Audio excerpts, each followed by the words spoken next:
কিছু কাজ রয়েছে যা আমাদের কখনোই করা উচিত নয়, যেমন আশা করা।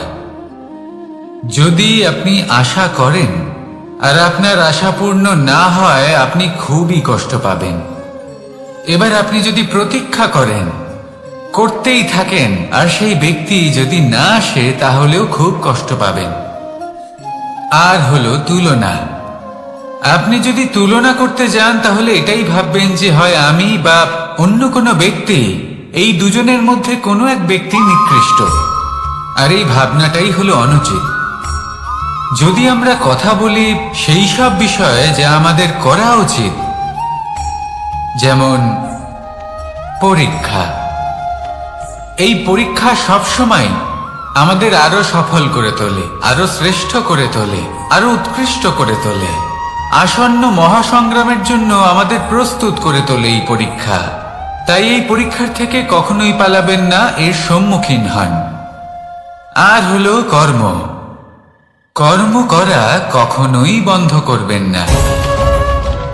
তুলনা করার বদলে কর্ম করুন, প্রতীক্ষা করার বদলে কর্ম করুন, আর আশা করার বদলে কর্মই করুন। জীবন সফল হয়ে যাবে।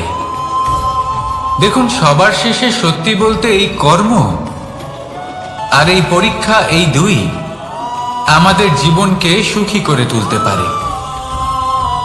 আসুন আর আমার সাথে ভালোবেসে বলুন, রাধা রাধা। মানুষ তার জীবনে শিক্ষা এবং প্রেম, এই দুই লাভ করে তার মাতা, পিতা এবং গুরুর কাছ থেকে।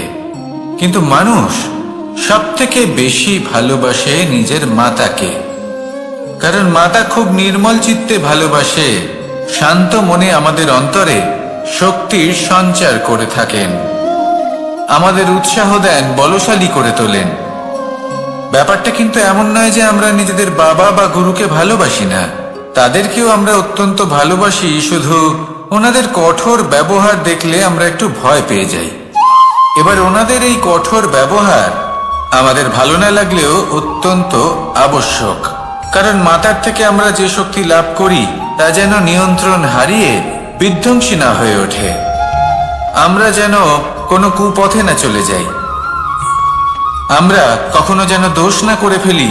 শুধু সেই জন্য পিতা এবং গুরু একটু কঠোর হয়ে ওঠেন, এবং ওনাদের এই কঠোর আচরণ ভবিষ্যতে গিয়ে আমরা অবশ্যই বুঝতে পারি। জীবনে কিছু বছর আমরা এগিয়ে যাই আর তারপর আমরা বুঝতে পারি যে বাবা এবং গুরু আমাদের যথেষ্ট ভালোবাসতেন, কিন্তু ওনাদের ভালোবাসার বহিঃপ্রকাশ আলাদা। প্রয়োজনীয় হলো এটা দেখার, এটা বোঝার যে শুরু থেকে আমাদের প্রতি ওনাদের আচরণ কেমন ছিল। ওনাদের কঠোর হওয়ার পেছনে ওনাদের ভালোবাসাটা বোঝার চেষ্টা করুন, ওনাদের চিন্তাটা বোঝার চেষ্টা করুন, ওনাদের পথপ্রদর্শনের আড়ালে আপনার ভবিষ্যতের জন্য যে পরিকল্পনা ওনারা করেছেন সেটা বোঝার চেষ্টা করুন। তখন আপনারা বুঝতে পারবেন ওনাদের ভালোবাসাকে। আপনার মনের মধ্যে আপনা থেকেই ওনাদের প্রতি সম্মান জেগে উঠবে। নিজের পিতা এবং নিজের গুরু, এই দুজনের প্রতি কৃতজ্ঞতা প্রকাশ করুন আর আমার সাথে ভালোবেসে বলুন, রাধা রাধা। আমি অনেক সংখ্যক মানুষকে দেখেছি, তাদের কাছে অত্যাধিক জ্ঞান আছে, শিল্প আছে, ধন আছে, কীর্তি আছে, কিন্তু তারা এই সব কিছু নিজেদের কাছেই রাখেন, এই সমাজে বিতরণ করেন না। কারণ হলো ভয়। ওনাদের মনে হয় যে যদি আমি এই সব কিছু সমাজে বিতরণ করি, তাহলে সমাজ আমার শিল্প হোক, ধন হোক, জ্ঞান হোক, কীর্তি হোক, সবকিছু চুরি করে নিয়ে যাবে, আর তার বদলে আমি কিছুই পাবো না। এটা কিন্তু সত্য নয়। সত্য হলো এটাই যে যদি আপনি নিজেকে এই সংসারের প্রতি সমর্পিত করেন, তাহলে এই সংসার আপনার প্রতিও সমর্পিত থাকবে। আপনি শুধু ধন, জ্ঞান, কীর্তি, সম্মান পাবেন তাই নয়, বরং এই সমাজ আপনাকে নিজের চোখে হারাবে, মনের মধ্যে স্থান দেবে। তাই এই ভয় ত্যাগ করে দেখুন কিভাবে এই সমাজ আপনাকে প্রেম সমর্পণ করে। আসুন আমার সাথে ভালোবেসে বলুন, রাধা রাধা। জীবন কিসের উপর নির্ভরশীল? ধনের উপর, বৈভবের উপর, নিঃশ্বাসের উপর? না, এই জীবন নির্ভরশীল বিশ্বাসের উপর। বিশ্বাস নিজের উপর, বিশ্বাস আমাদের আপনজনের উপর। কিন্তু যখন এই বিশ্বাস ভেঙে যায়, তখন মানুষের মনও ভেঙে যায়, আর তারপর সে অন্য কিছু করতেই পারে না। তখন কি করা যেতে পারে? 3টে কাজ আছে যা আপনি করতে পারেন। প্রথম, ভালোবাসা। যাকে আপনি ভালোবাসেন, যারা আপনাকে ভালোবাসে, ভুল যারই হোক না কেন, তার কাছে ক্ষমা চাইতে কখনোই সংকোচ বোধ করবেন না। দ্বিতীয় হলো বিশ্বাস। যারা আপনাকে ভালোবাসেন, আপনাকে বিশ্বাস করেন, তাদের বিশ্বাস কখনো ভাঙবেন না। তৃতীয় হলো আশা। যারা আপনাকে ভালোবাসেন, আপনাকে বিশ্বাস করেন, তাদের আশা আপনার সাথে জড়িত। তাদের থেকে কখনো কিচ্ছু লুকোবেন না। এই 3টে কাজ করুন, আর এই জীবন সুপ্রসন্ন হয়ে বলবে, রাধা রাধা। মানুষের জীবনে 2 ধরনের আবেগ থাকে, যা চিরকাল তার সাথে বসবাস করে। প্রথম, স্বপ্ন। দ্বিতীয়, অজুহাত। মানুষ হাজার হাজার স্বপ্ন দেখতে পারে। আমাকে এই কাজ করতে হবে, আমাকে ওখানে ঘুরতে যেতে হবে, আমার জীবনে এই অসম্ভব কাজ বাস্তবায়িত করে দেখাতে হবে, আদি ইত্যাদি। এবার ঠিক যেমন স্বপ্ন দেখেন, সেইভাবে অজুহাতও খুঁজে নিয়ে আসেন। আমি এই স্বপ্ন পূরণ করতে পারলাম না, কারণ আমাকে কেউ সাহায্যই করলো না, কারণ আমি দুর্বল হয়ে পড়েছিলাম, কারণ আমার কাছে সময়ই ছিল না, আদি ইত্যাদি। এবার সাফল্য এবং অসফলতার মাঝখানে এই ধরনের সংঘর্ষ হতে থাকে। সাফল্য তখন লাভ করা সম্ভব যখন আপনার স্বপ্ন আপনার অজুহাতের থেকে অনেক বড় হয়, আর অসফলতা তখন পাবেন যখন আপনার অজুহাত আপনার স্বপ্নের থেকে অনেক বড় হয়। আপনি যদি সাফল্য লাভ করতে চান, তাহলে চেষ্টা করতে থাকুন, পরিশ্রম করুন। যদি অসফল হন, তাহলে ভয়ভীত হওয়ার কোনো প্রয়োজন নেই। নিজের ভুল বুঝুন, তাকে শুধরে নিন, আবার চেষ্টা করুন। কিন্তু যদি নিজের জীবনে অজুহাত নিয়ে আসেন, তখন স্বপ্ন কখনো পূরণ হবে না। আসুন আমার সাথে ভালোবেসে বলুন, রাধা রাধা। ভয়ের সাথে আমরা সবাই পরিচিত, কষ্টও আমরা সবাই পেয়েছি। কখনো কখনো আমরা অসুস্থ হয়ে পড়ি, আর এমন সময় হলে মাতার মমতা, কখনো বাবার স্নেহ, কখনো বন্ধুদের পাশে থাকার অনুভূতি আমাদের রোগ নিরাময়ে সাহায্য করে। কখনো যদি আমরা নিরাশ হয়ে পড়ি, তখন যদি আমাদের কোনো আপনজন আমাদের 2টো ভালো কথা বলে, তখন আমাদের মনোবল বেড়ে যায়। ঠিক তেমন সংসারের এই রঙ্গমঞ্চে যদি আপনি পীড়িত অনুভব করেন, কিছু শুভ কথা আলোচনা করুন, কিছু স্তুতি গান করুন, কিছু মুহূর্তের জন্য হলেও নিজের ইষ্টদেবের কথা স্মরণ করুন আর প্রার্থনা করুন। সাহস বাড়বে, শক্তিও বৃদ্ধি পাবে, এবং সামনে এগিয়ে চলার পথও দেখতে পাবেন। তখন এই মন প্রসন্ন হয়ে বলবে, রাধা রাধা। কখনো কখনো অন্ধকারের সাথে লড়াই করার জন্য আমরা প্রদীপ জ্বালাই। এতে প্রথমে সলতে রাখি, তারপর তেল ঢালি, তারপর আগুন জেলে এটা প্রজ্বলিত করি। তারপর একটা সময় আসে যখন এই প্রদীপ নিভে যায়। কারণটা কি? কারণ কি এটা যে প্রদীপের প্রকাশমান হওয়ার ক্ষমতা সমাপ্ত হয়েছে?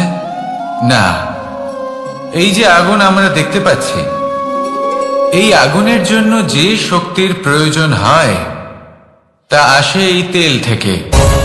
যদি এই তেল সমাপ্ত হয়ে যায়, তাহলে এই প্রকাশ তাও সমাপ্ত হয়ে যায়। আর আমাদের জীবনে এই তেল হলো আমাদের কর্ম, আর এই আগুন আর এর দ্বারা উৎপন্ন হওয়া প্রকাশ আমাদের ভাগ্য। যত আমাদের কর্ম ক্ষীণ হতে থাকবে, আমাদের ভাগ্য সৌভাগ্য কোথাও না কোথাও লুপ্ত হয়ে যাবে। যে উজ্জ্বল ভবিষ্যৎ আমরা চাইছি তা কখনো লাভ করতে পারবো না যদি কর্ম না করি। ঠিক যেমন তেল ছাড়া অগ্নি উৎপন্ন হয় না, তেমনি কর্ম ছাড়া সৌভাগ্য হয় না। আর যেমন কর্ম তেমন ভাগ্য। তাই সবসময় কর্ম করতে থাকুন, কর্ম করা থামাবেন না। আর আমার সাথে ভালোবেসে বলুন, রাধা রাধা। জীবনে তিনটি বিষয় আছে, তিনটি বস্তু আছে, তারা যেন আপনাকে কখনো বশে না করে নিতে পারে। প্রথম হলো ধন। ধন যতক্ষণ আপনি ব্যবহার করতে থাকেন, যতক্ষণ তা আপনার কাজে আসছে, ততক্ষণ ঠিক আছে, এই ধন আপনার কাছে অমৃত। কিন্তু যখন এই ধন আপনাকে ব্যবহার করতে শুরু করে, বুঝে যাবেন যে আপনার পতনের সময় শুরু হয়েছে। দ্বিতীয় বিষয়, ফেলে আসা অতীত। যাই করুন, আপনি অতীত পাল্টাতে পারবেন না, আর এই সত্যিটা আপনিও জানেন। কিন্তু তাও এর বশবর্তী আমরা হয়ে পড়ি। আর যখন তাই হয়, তখন এই সংসারে আমরা যেখানেই যাই না কেন, যত বড়ই সুখ লাভ করি না কেন, সেই সব আমাদের কাছে তিক্ত বলে মনে হয়। তৃতীয় বিষয়, আপনার আশেপাশের মানুষ। ভিন্ন ভিন্ন ধরনের মানুষ হয়, যাদের চিন্তা ভাবনা এবং দৃষ্টিভঙ্গি ভিন্ন ভিন্ন প্রকারের। যদি এদের বশবর্তী আপনি হয়ে পড়েন, তাহলে কেউ বলবে এটা করো, এটা ভালো। কেউ বলবে এটা করো না, ওটা করো, ওটা ভালো কাজ। কেউ বলবে এই দুটোই করো না, অন্য কিছু করো। এই কথাগুলিতে আপনি এতটাই জড়িয়ে পড়বেন যে আপনি লক্ষ্যভ্রষ্ট হয়ে পড়বেন। তাই এই তিন বিষয় থেকে সাবধানে থাকবেন। যদি কোনো কিছু বশ করতে হয়, তাহলে আপনাকে বশ করতে হবে আপনার আজকে, নিজের বর্তমানকে। এটা খুব প্রয়োজনীয়। এটা ভাববেন যে এই সময়ের সদ্ব্যবহার আমি কিভাবে করব, সময়কে শাসন কিভাবে করব, ওই কর্ম কিভাবে করব যাতে ভবিষ্যতে কখনো আমার আফসোস না হয়, বরং এই সংসার আমাকে নিয়ে গর্ব করবে, সেই কর্ম করুন। আর যখন আপনি এটা শিখে নেবেন, তখন আপনি নিজেই নিজেকে প্রকৃত অর্থে ভাগ্যশালী করে তুলবেন। আসুন আমার সাথে ভালোবেসে বলুন, রাধা রাধা। অনেক সময় আমরা কারোর নীরবতাকে তার দুর্বলতা ভেবে বসি।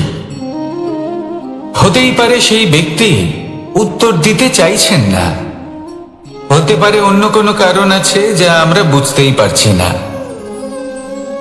সেই জন্য তাকে দুর্বল ভেবে নেওয়া অনুচিত। দেখতে গেলে এই বিশাল সমুদ্র এও কিন্তু নীরব, শান্ত হয়। কিন্তু যখন সে রুদ্র মূর্তি ধারণ করে, তখন কি হয়?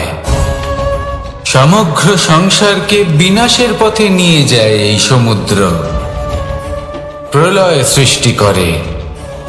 সেই জন্য কারোর সহ্য শক্তিকে দুর্বলতা বলে মনে করবেন না। কারণ যদি এই নীরবতা নিজেকে ভেঙে বেরিয়ে আসে, তাহলে তা বিনাশের সমস্ত সীমা পার করে যেতে পারে। তাই এই নীরবতাকে সবসময় বুঝুন, সবসময় একে সম্মান করতে শিখুন। আর আমার সাথে ভালোবেসে বলুন, রাধা রাধা। কখনো কোনো চাতক পাখিকে দেখেছেন? কথায় আছে যে বছরে মাত্র একবার সে তার তৃষ্ণা মিটিয়ে থাকে, আর তাও আকাশে ভেসে থাকা মেঘের দ্বারা ঘটানো বৃষ্টির জলের ফোঁটা থেকে। আর কোথাও থেকে সে তার তৃষ্ণা পূরণ করে না। সারা বছর সে নিদারুণ গরম সহ্য করে, তীব্র শীতও সহ্য করে, শুধু এই আশা নিয়ে যে বছরে একবার অন্তত সেই মেঘের ঘন ঘটা হবে, বৃষ্টি হবে, আর সে তার তৃষ্ণা নিবারণ করবে। এটা আসলে কি? এটা আসলে বিশ্বাস। সেই বিশ্বাস যে বছরে একবার সেই মেঘ আসবে তৃষ্ণা নিবারণ করতে। যেমন দেখুন, একটা সূর্যমুখী ফুল সারা রাত অন্ধকারের সাথে যুদ্ধ করে, কারণ তার বিশ্বাস যে ভোরবেলায় সূর্য তাকে অবশ্যই দর্শন দেবেন। সেটাও বিশ্বাস ছিল, যার উপর ভরসা করে মনু একটা নৌকা নিয়ে বেরিয়ে পড়েছিলেন এবং সমস্ত সৃষ্টিকে প্রলয়ের হাত থেকে বাঁচিয়েছিলেন। সেটাও ছিল ভালোবাসার প্রতি বিশ্বাস, যার উপর ভরসা করে বানর এবং ভাল্লুক সেনা নিয়ে শ্রীরাম আক্রমণ করেছিলেন সমস্ত বরদানপ্রাপ্ত অসুরগণ এবং রাক্ষসগণের লঙ্কায় এবং জয় লাভ করেছিলেন। এই বিশ্বাসই হলো এই বিশ্বের আশা।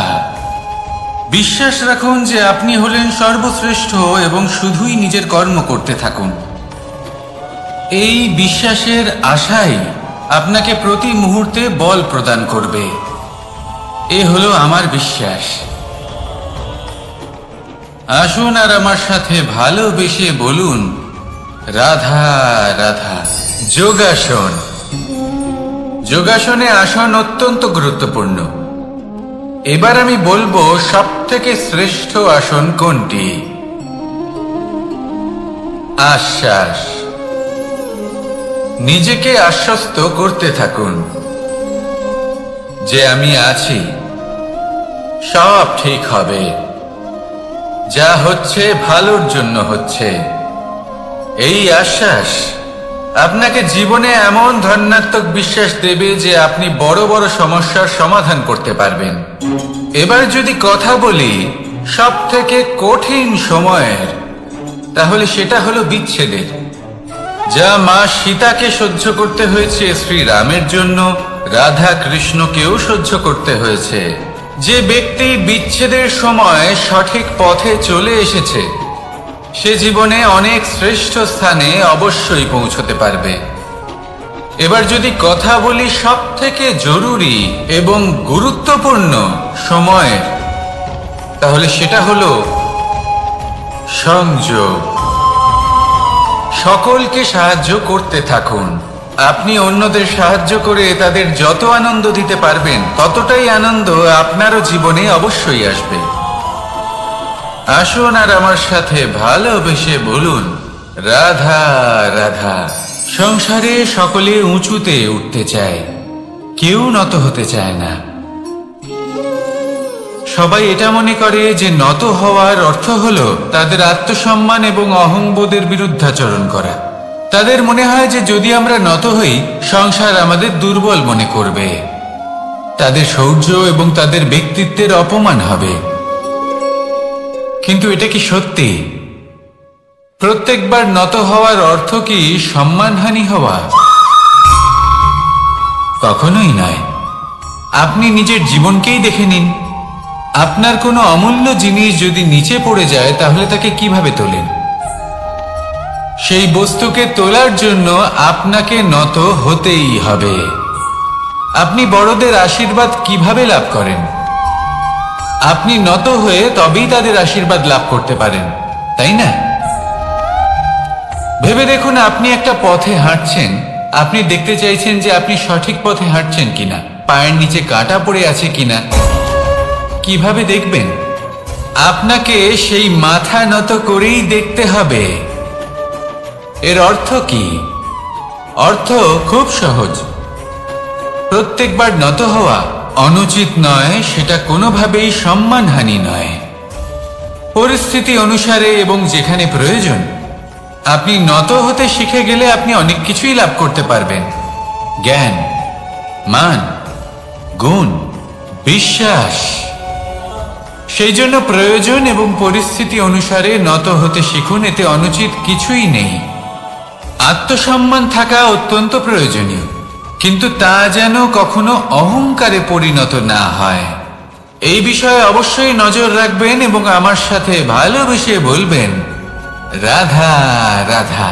আমাদের জীবনে অনেক ধরনের ব্যক্তি এসে থাকেন। কেউ কেউ আমাদের সাথে থেকে যান, কেউ আমাদের থেকে দূরে চলে যান। কেউ ভালো মানুষ হন, কেউ খারাপ মানুষ। কিন্তু আমরা সবসময় সেই সময়টাকে নিয়ে দুঃখ প্রকাশ করি যখন আমাদের জীবনে কোনো খারাপ ব্যক্তি প্রবেশ করেন। তারা আমাদের খারাপ অনুভূতি দেন, দুঃখ দেন, কষ্ট দেন। আমরা সবাই তাকে ভালো মন্দ কথা বলি। কিন্তু কেন? এমন বিভিন্ন ধরনের মানুষ, খারাপ মানুষ, ভালো মানুষ, সবার জীবনেই আসেন। এবং সকলকেই একটা অমূল্য শিক্ষা দান করে যান। এবার আপনি নিজেই ভেবে দেখুন, জীবনে যখন প্রথমবার আপনি আগুন স্পর্শ করেছিলেন তখন আপনি একটা শিক্ষা লাভ করেছিলেন যে আমাকে আগুনের থেকে একটু দূরে থাকতে হবে। তারপর আস্তে আস্তে আপনি শিখলেন যে কিভাবে এই আগুনকে নিয়ন্ত্রণে রাখতে হবে। তারপর আপনি শিখলেন যে কিভাবে নিজের জীবনে তাকে প্রয়োগ করতে হবে, তা সে অন্ধকারে প্রকাশ লাভ করার জন্য হোক বা খাবার বানানোর জন্য। সেইভাবেই কোনো খারাপ ব্যক্তি যখন আপনার জীবনে আসে কোনো শিক্ষা দিয়ে যান, তার প্রতি কৃতজ্ঞ থাকুন। তার বিষয় খারাপ ভাবার বা খারাপ অনুভূতি নিয়ে থাকার কোনো প্রয়োজন নেই। সেই শিক্ষা লাভ করুন, ইতিবাচক মনোভাব নিয়ে জীবনের সামনে এগোতে থাকুন। কেউ নেই যিনি আপনাকে বাধা দিতে পারেন। আসুন আমার সাথে ভালোবেসে বলুন, রাধা রাধা। জীবনে সাফল্য লাভ করতে হলে মানুষকে উচিত পথে চলতে হবে, কিন্তু তার থেকেও বেশি গুরুত্বপূর্ণ হলো এটা বোঝা যে সেই পথে চলতে চলতে কখন আমাদের দাঁড়াতে হবে আর কখন আমাদের চলতে হবে।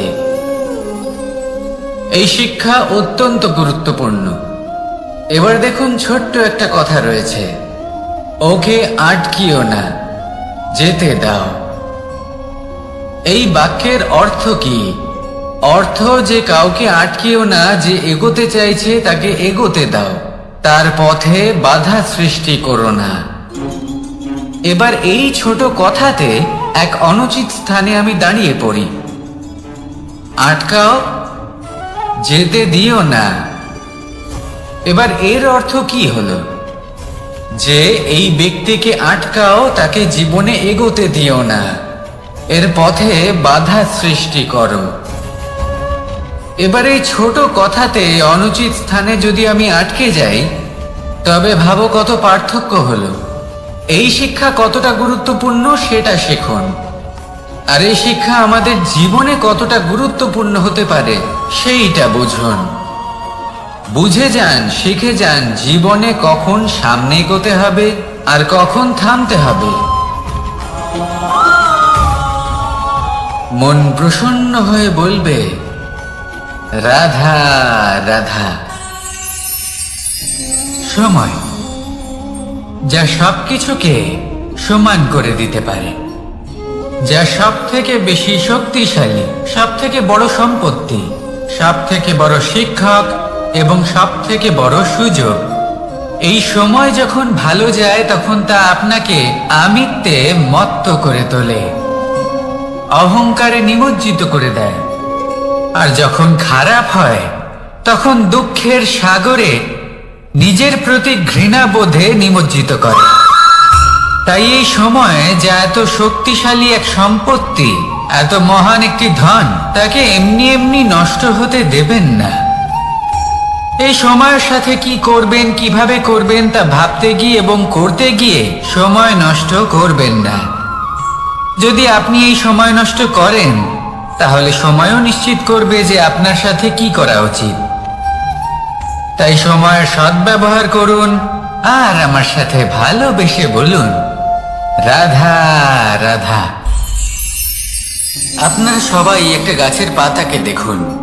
যতক্ষণ পর্যন্ত গাছের সাথে, মানে গাছের ডালের সাথে জুড়ে থাকে, সে সবুজ থাকে, বাতাসের সাথে সে নড়তে থাকে। যতক্ষণ পর্যন্ত ও সূর্য থেকে পাওয়া রশ্মির শক্তি গাছে পৌঁছে দেয়, ততক্ষণ ও ডালের সাথে যুক্ত থাকে। কিন্তু যখন সেই পাতা শুকিয়ে যায়, তখন তার কোনো গুরুত্ব থাকে না। সেই পাতা গাছের ডালে এবং বৃক্ষের কাছে বোঝা হয়ে থেকে যায়। এবং এমন এক সময় আসে যখন সেই ডালটি শুকনো সেই পাতাকে পরিত্যাগ করে। এটাই আমরা এই প্রকৃতিতে দেখি এবং এটাই হলো সত্য। আর এটাই আমাদের জীবনে খুব বড় একটা শিক্ষা।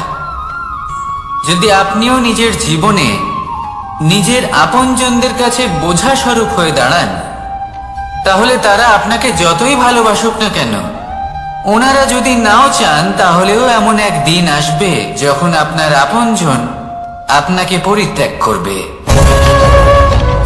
সেই জন্য সবসময় আত্মনির্ভর হয়ে ওঠার চেষ্টা করুন।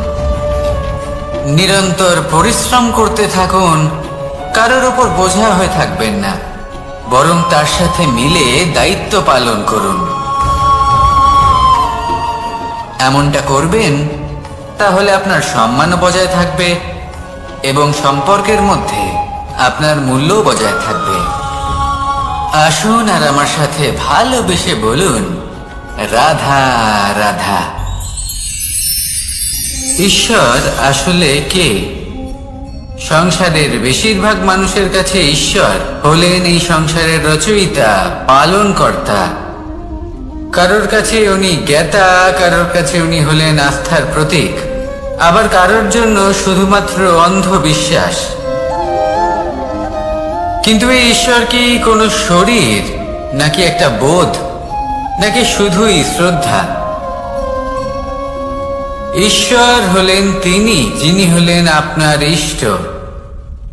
সেই জন্যই তো গুরু, মাতা, পিতা এনাদেরও ঈশ্বরই বলা হয়েছে।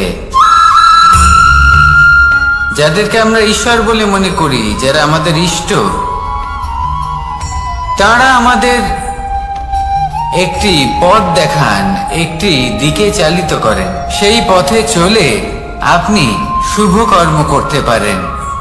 আর যখন কোনো ব্যক্তি তার ঈশ্বরের আদেশ পালন করেন, তখন সে নিজে থেকেই শুভ পথে অগ্রসর হয়ে যান। বেশ কয়েকজন মানুষ ঈশ্বরের ওপর আস্থা রাখেন এবং ভাবেন যে অনুচিত কোনো কাজ করা উচিত নয়, ঈশ্বর দেখছেন। ওনারা ভয় পান যে কোনো অনুচিত কর্ম করলে কে জানে তার পরিণাম কি হবে। এমন অনেক ব্যক্তি রয়েছেন যারা ঈশ্বরকে বিশ্বাস করেন এবং জানেন যে ঈশ্বর তাদেরকে দেখছেন, তাই যে যে শুভ কর্ম ওনারা করেছেন তার ফল তারা অবশ্যই পাবেন। এবার আপনি ভয় পেয়ে ঈশ্বরকে বিশ্বাস করবেন নাকি বিশ্বাসের দ্বারা ঈশ্বরকে বিশ্বাস করবেন, সেই সিদ্ধান্ত আপনারই। কিন্তু হ্যাঁ, যদি আপনার মনে ঈশ্বরের জন্য কোনো স্থান থাকে, যদি আপনার কোনো ইষ্ট থাকেন, যদি আপনি কাউকে ঈশ্বর মনে করেন, যার প্রত্যেক আদেশ আপনি পালন করে থাকেন, তাহলে বলি ঈশ্বর কখনো আপনাকে অনুচিত পথে চালিত করবেন না। আসুন আমার সাথে ভালোবেসে বলুন, রাধা রাধা। কথায় আছে যে স্বপ্ন এবং লক্ষ্য হলো একটি মুদ্রারই দুটি দিক। যতক্ষণ না স্বপ্ন দেখছেন ততক্ষণ বুঝবেন কি করে আপনার লক্ষ্য কি? স্বপ্ন দেখে যদি নিজের লক্ষ্য বুঝতে পারেন, সেটা পেতে চান, তবেই সেটা লাভ করতে পারবেন। কিন্তু স্বপ্ন এবং লক্ষ্য এই দুইয়ের মধ্যে একটা ভারসাম্য রয়েছে, যেটা বজায় রাখা প্রয়োজনীয়। একে আমরা বলে থাকি পরিশ্রম। দেখুন, যদি আপনি স্বপ্ন দেখতে চান তাহলে পরিশ্রম ত্যাগ করে নিদ্রা লাভ প্রয়োজন। কিন্তু যদি আপনি লক্ষ্য লাভ করতে চান তাহলে আপনাকে নিদ্রা ত্যাগ করে পরিশ্রম করতে হবে। তাই আলস্য ত্যাগ করুন এবং সিদ্ধান্ত নিন যে আপনি কি চান। আপনার জীবনের এই তুলাদণ্ডে স্বপ্নের পাল্লা ভারী হওয়া প্রয়োজন নাকি লক্ষ্যের? আমার মতে এই দুইয়ের মধ্যে যদি ভারসাম্য বজায় রাখেন, তবে পথ নিজে থেকেই সামনে আসবে। শুধু সেই পথে অগ্রসর হতে থাকুন এবং আমার সাথে ভালোবেসে বলুন, রাধা রাধা।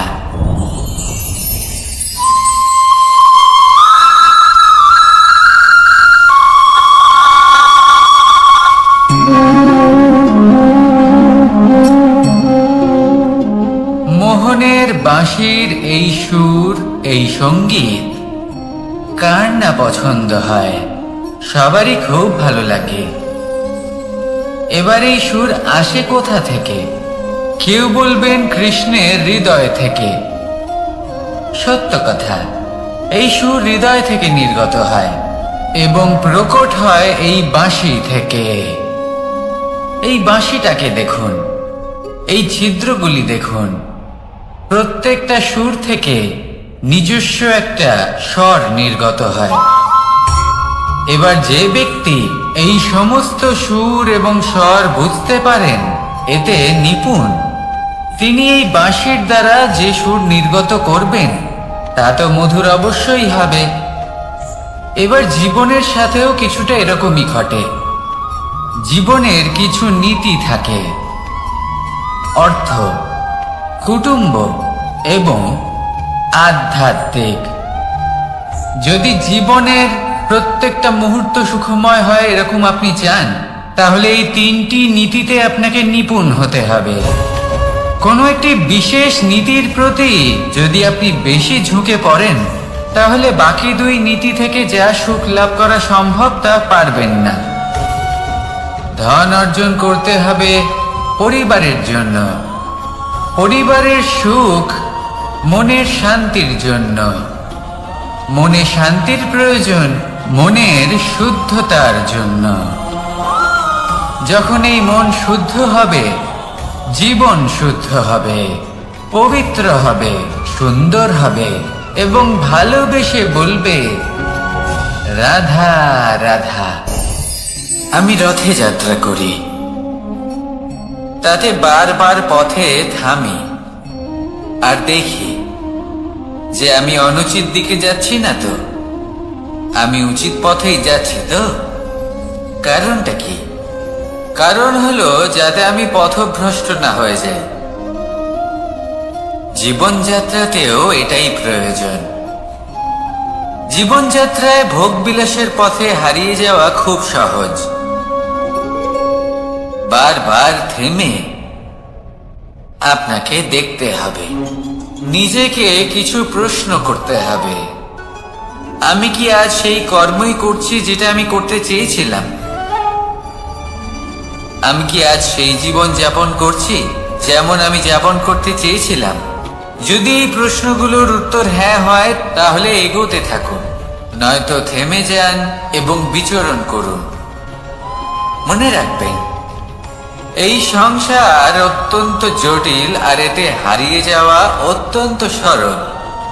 সেই জন্য নিজে থেকে বারবার থামা এবং জীবন চিন্তন করা অত্যন্ত আবশ্যক। তাহলে সেটাই করুন আর আমার সাথে ভালোবেসে বলুন, রাধা রাধা। এই সংসারে যখনই দুজন মানুষ একত্রিত হয়ে কোনো সমস্যার বিষয়ে আলোচনা করেন, তখন হয় সবার শেষে কোনো না কোনো সমাধান বের করেন বা কোনো না কোনো বিবাদ করেন।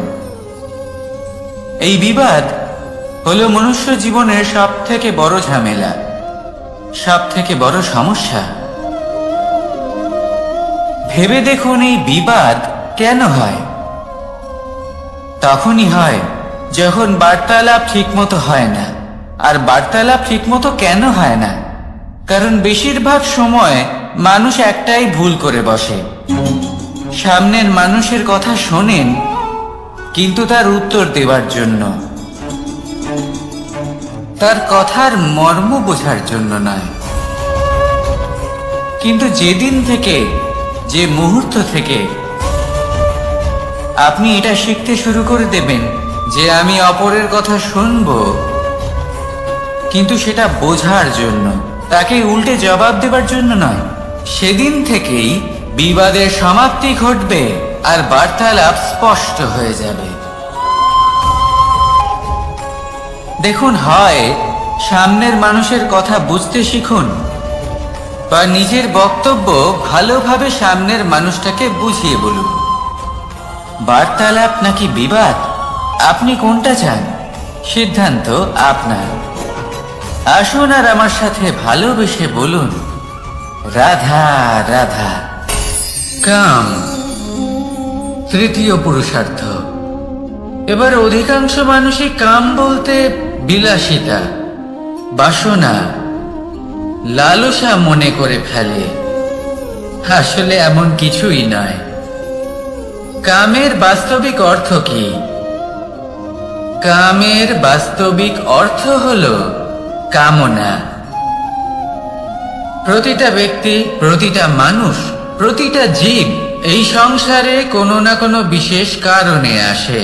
সেই কারণকে পূর্ণ করার জন্য কর্ম করাকে কাম বলে। এখন সেটা সবার জন্য ভিন্ন হতে পারে। কারোর কাছে সেটা জ্ঞান অর্জন করা হতে পারে, আবার কারোর কাছে নির্মাণ করা হতে পারে। কারোর জন্য পরিবারকে সঞ্চালন করা হতে পারে, আবার কারোর জন্য এই সংসার থেকে পাপ দূর করা হতে পারে। কিন্তু সবথেকে গুরুত্বপূর্ণ হলো যে মানুষ যেন নিজের কর্ম ঠিক করে করে, সম্পূর্ণ যত্ন নিয়ে করে। তৃতীয় পুরুষার্থ মানে এই কাম। এটার অনুচিত অর্থ নিজেকে বোঝানো মানেই সমগ্র জীবনকে অর্থহীন করে দেওয়া। তাই প্রেম দ্বারা আপনার এই সংসারে আসার কারণটাকে অনুসন্ধান করুন, আর এই প্রেমের সাথেই বলুন রাধা রাধা। প্রেম আড়াই অক্ষর, মাত্র আড়াই অক্ষরের এই শব্দ প্রেম, এর মধ্যে ত্রিলোকের এবং সমগ্র ব্রহ্মাণ্ডের বীজ নিহিত আছে। এমন কি আছে যা এই প্রেম করতে পারে না? যেখানে শক্তি এবং বিদ্যা প্রয়োগ করে আপনি কিছুই করতে পারবেন না, সেটাও প্রেম দ্বারা অর্জন করা সম্ভব। প্রেম চাইলে পাথরেও ফুল ফোটাতে পারে। প্রেম চাইলে ন্যাড়া পাহাড়ের বুক চিড়ে নদীপথ তৈরি করতে পারে। চাইলে নিরক্ষর ব্যক্তিকে সংসারের শ্রেষ্ঠ জ্ঞানী করে তুলতে পারে। শুধুমাত্র এই প্রেমের জন্য সবার দুষ্টু কানাই ঘনশ্যাম হয়ে উঠেছিল। শুধুমাত্র এই প্রেমের টানেই ত্রিলোকের স্বামী দ্বারকাধীশ নির্ধন সুদামার পদসেবাও করেছিলেন। এই প্রেম হলো সংসারের সব থেকে বড় শক্তি। এই সংসারের আধার হলো প্রেম। এমন কিচ্ছু নেই যা এই প্রেমের পক্ষে সম্ভব নয়। যেখানে বিদ্যা এবং শক্তি সাহায্য করতে পারে না, সেখানে এই প্রেম আপনাকে জয়ী করে দিতে পারে। তাহলে আসুন আর আমার সাথে ভালোবেসে বলুন রাধা রাধা। আমরা যখনই কোনো যাত্রায় যাব বলে মনে করি, তখনই আমরা প্রস্তুত থাকি আসন্ন বিপদের জন্য বা সংকটের জন্য। যেমন যদি আমাদের মনে হয় যে আজকের পরিবেশ খুব ঠান্ডা হবে, তাহলে আমরা গরম বস্ত্র ধারণ করি বা সেটাকে সাথে নিয়ে যাই। যদি মনে হয় যে বৃষ্টি হতে পারে বা বৃষ্টি হয়ে চলেছে, আমরা দেখছি, তাহলে আমরা একটা ছাতা সাথে নিয়ে নিই। আমরা প্রস্তুত থাকতে চাই এবং এটাই উচিত, এবং সেই কারণেই আমরা যাত্রায় সাফল্য লাভ করি। কিন্তু যদি আমরা কথা বলি জীবনযাত্রা নিয়ে, যা কিনা সব থেকে বেশি গুরুত্বপূর্ণ, তাহলে তার জন্য আমরা পূর্ণরূপে প্রস্তুত থাকি না। আশেপাশের মানুষ, এই সমাজ, আমাদের সাথী, আমাদের মিত্ররা যে কোনো মুহূর্তে বদলে যেতে পারেন। সেই জন্য আমরা নিজেদেরকে কখনো সাবধান করি না, কখনোই নিজেদের প্রস্তুত করি না। আমাদের এটা কখনোই মনে হয় না যে এরকম হতে পারে, আর সেই কারণেই শেষে গিয়ে আমরা অত্যন্ত দুঃখ পাই। একটা অমূল্য শিক্ষা আছে যেটা আমাদের লাভ করা উচিত। সতর্ক থাকা উচিত। এই জীবনযাত্রার জন্য শুধুমাত্র এই পরিবেশের বিষয়ে তথ্য সংগ্রহ করা বা তাকে অনুমান করা, এটুকু হলেই চলবে না। আমাদের আশেপাশের মানুষজনকে দেখতে হবে, তাদের স্বভাব পরিস্থিতির ওপর নজর রাখতে হবে। যখন তারা রং পাল্টাচ্ছেন, নজর রাখতে হবে, তা অত্যন্ত আবশ্যক। পরিবর্তন আপনার জীবনে অবশ্যম্ভাবী। সঠিকভাবে তার সম্মুখীন হন। আসুন আমার সাথে ভালোবেসে বলুন রাধা রাধা। আপনি এটা শুনে থাকবেন যে ছোট্ট একটা বালক, সে ঈশ্বরের প্রতিরূপ হয়। কিন্তু এমন কেন বলা হয় তা কি আপনি কখনো ভেবে দেখেছেন? আমি আপনাকে বলছি। কোন একটা ছোট্ট বালককে দেখুন, সে কি করে? সকলকে সমান চোখে দেখে। ওর মনে না কোনো ছলনা রয়েছে, না কোনো কপটতা। না অহংকার রয়েছে আর না কোনো বিষয় নিয়ে কোনো চিন্তা। সকলকে সে সমান চোখে দেখে আর নিজের মধ্যেই প্রসন্ন থাকে, সকল বিকার থেকে মুক্ত। এগুলোই তো সেই গুণ, সেই বালকের মধ্যে যা হলো ঈশ্বর স্বরূপ। এবার ভেবে দেখুন, যদি প্রত্যেকটা মানুষ এই ছোট বালকের মতো সেই সব গুণ নিজের মধ্যে জাগ্রত করে তোলে, তাহলে কি হবে? তারাও ঈশ্বর তুল্য হয়ে উঠবে। তাই আপনিও এটাই করুন, নিজের মনকে বিকার মুক্ত করুন সেই ছোট্ট বালকের মতো। মনের মধ্যে না কোনো চিন্তা রাখবেন, না মোহ, না ক্রোধ, না কোনো রকমের ছলনা বা কপটতা।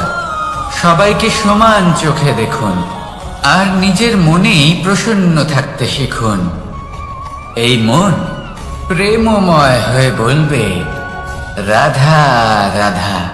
কেউ আমাকে মাখন চোর বলেন, কেউ বা আমাকে মুরলী মনোহর বলেন, কেউ আমাকে যুদ্ধ বিমুখ বলেন, কেউ বা আমাকে সুদর্শনধারী বলেন, কিন্তু আমি আসলে কে? আসুন, আজ আমি আপনাকে আমার আসল পরিচয় জানাবো। বাড়িতে সুস্বাদু মাখন থাকা সত্ত্বেও গোপীদের কাছে সুমধুর ভালোবাসাপূর্ণ বকুনি খাওয়া যে ভালোবাসে, সেই হলো কৃষ্ণ। আঙুলে সুদর্শন চক্র থাকা সত্ত্বেও যে রথের লাগাম ধরে থাকবে সেই সিদ্ধান্ত নিয়েছে, সেই হলো কৃষ্ণ।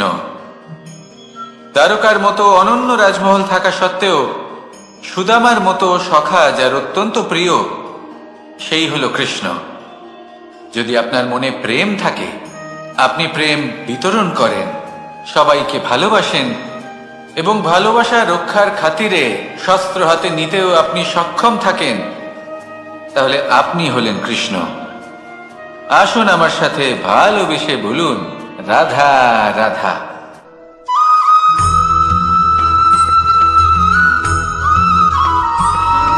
ধন, সম্পদ, ঐশ্বর্য, মানুষ হয় নিজের সৌভাগ্যের দ্বারা এগুলো লাভ করে থাকেন বা কর্মের দ্বারা। সৌভাগ্য আসলে কি? গ্রহের দশা, যা প্রত্যেক মুহূর্তে বদলাতে থাকে। কর্মের মাধ্যমে যখন আপনি ধন অর্জন করেন, তখন সেই ধন আপনার আগামী প্রজন্ম লাভ করে। সেটা হয় সে ভোগ করে বা তার জন্য তার ভোগান্তি হয়। আর এটা নির্ভর করছে আপনার কর্মের ওপরে। কি কর্ম করেছেন আপনি সেই ধনকে লাভ করার জন্য? যদি আপনি সৎ পথে চলেন, নিষ্ঠা ভরে আপনি কর্ম করে থাকেন এবং তার ফলে আপনি ধন অর্জন করে থাকেন, তাহলে আপনার আগামী প্রজন্ম সেটা ভোগ করবে, সেটা প্রয়োগ করবে নিজের বিকাশের জন্য। কিন্তু যদি আপনি কুকর্ম করে থাকেন, কোনো রকম ছলনা করে থাকেন এই ধন লাভ করার জন্য, তাহলে 100% আপনার আগামী প্রজন্মকে এর জন্য ভুগতেই হবে। তাহলে আপনি কি চাইবেন? যে আপনার আগামী প্রজন্ম সুখ ভোগ করবে, নাকি আপনার কুকর্মের পরিণাম ভোগ করবে? নির্বাচন আপনারই। আসুন আমার সাথে ভালোবেসে বলুন, রাধা রাধা।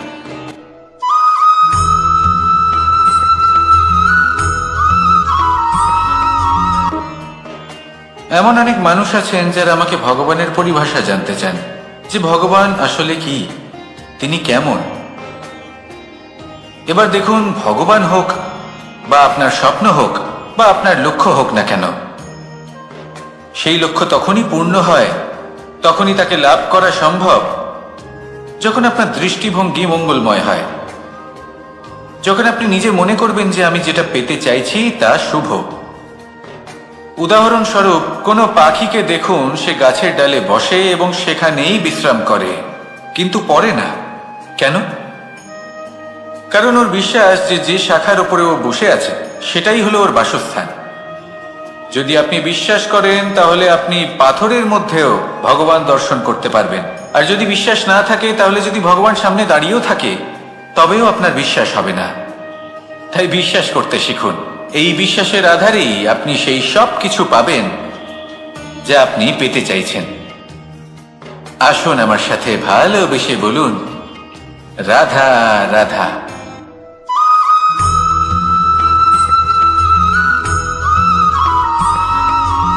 মাতা পিতার মনে সবসময় এই বাসনা বাস করে যে ওনাদের সন্তানের যেন মঙ্গল হয়। নিজের সন্তানকে সেই সবকিছু দেওয়ার সবসময় চেষ্টা করতে থাকেন যেগুলো তারা নিজেরা নিজেদের জীবনে কখনো পেতে পারেননি, এবং এই প্রক্রিয়ায় সব থেকে গুরুত্বপূর্ণ বিষয়টি ভুলে যান, নিজের সন্তানকে সেই জিনিস দেওয়া যেটা উনি সব থেকে আগে পেয়েছেন। আমি ধনের কথা বলছি না, আমি বলতে চাইছি নিজের অভিজ্ঞতা দ্বারা ওনারা যে মানসিক স্থিতি লাভ করেছেন, ওনারা যে মর্যাদা লাভ করেছেন, যে শিক্ষা ওনারা লাভ করেছেন, সবার আগে নিজের সন্তানকে সেটা দেওয়া প্রয়োজন। সেটা যদি নিজের সন্তানকে দিতে পারেন তাহলে এই সন্তান জীবনে তার পথে এগোতেও পারবে, ধন অর্জন করতে পারবে এবং শক্তিশালী অনুভবও করতে পারবে। সেই জন্য সন্তানকে সবার আগে সেটা দান করুন যেটা সব থেকে বেশি মূল্যবান। সেটা দিন যেটা আপনি সবার আগে লাভ করেছেন। আসুন আমার সাথে ভালোবেসে বলুন, রাধা রাধা। কখনো কখনো আমরা খুব ব্যথিত হয়ে পড়ি। আমরা নিজেদের পরিবারের জন্য এত কিছু করি আর তারা আমাদের দেখলেই ভয়ভীত হয়ে পড়ে, আমাদের দেখলে বিরক্ত হয়। কখনো নিজেদের সন্তানকে বিকাশের পথে অগ্রসর করার জন্য আমরা তাদের উপর একটু জোর দিই যাতে তারা পরিশ্রম করে, কিন্তু সেই সন্তান আমাদের উপর বিরক্ত হয়ে পড়ে। কখনো সন্তানকে সঠিক শিক্ষা দেওয়ার জন্য আমরা তাদের কিছু সীমা নির্ধারিত করি, তখন সেই সন্তানের চোখে নিজেদের জন্য আমরা ঘৃণা দেখতে পাই।